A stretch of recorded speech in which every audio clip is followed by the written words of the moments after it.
Hi, welcome back again to my YouTube channel. So guys, today we are cooking mbuta. I have 3 mbuta. It is already deep fried, so I have 3 mbuta here. I'm using 2 tomatoes, I'm using garlic and ginger, 1 bell pepper, coconut cooking cream, 1 onion, dania, royco cubes, salt to taste, curry powder and fish masala. So yes, let's cook this. In a pan I will put oil.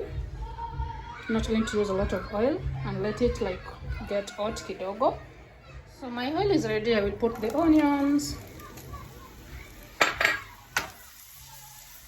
So I will let it turn golden brown. You can see my onion is getting ready. I will have to put garlic and ginger. My garlic and ginger. I will mix them well too. So one thing I really love is using most of my time is using garlic and ginger. Hiyo kitu huleta harufu tamu sana kwa chakula. I thought you should know.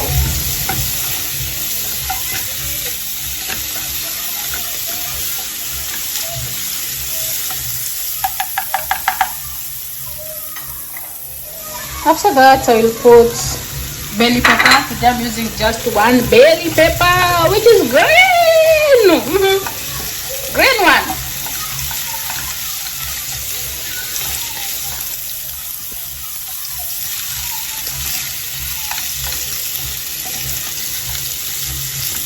So I don't love them getting brown like kuiva pia sana. So I have all the spices. This is royco, 1 tablespoon of royco, the crushed also royco cubes, salt to taste is somewhere there. You also saw that. I have masala, fish masala, and then curry powder. Pour them all and mix again.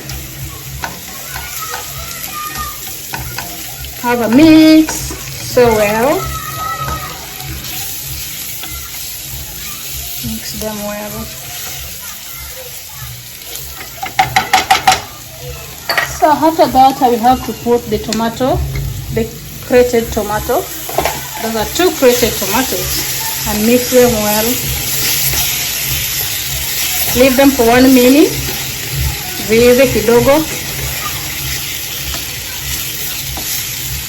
For 1 minute, I will put the cooking cream and have a mix well, like you see.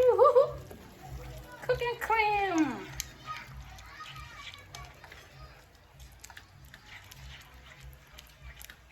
Mix well.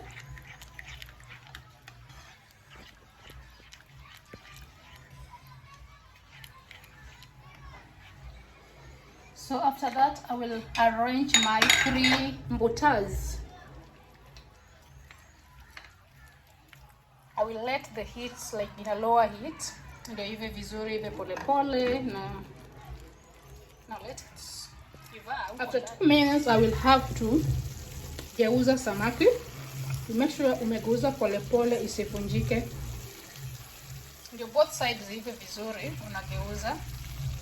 Una make sure umegeuza pole pole ndio zisiungue, asikuungua, zisikatike.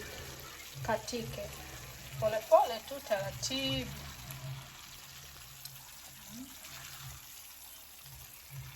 Inanisumbua kugeuka. Finally imegeuka. So bado na make sure inageuka. Heat ikue kidogo, uache samaki yako iive pole pole.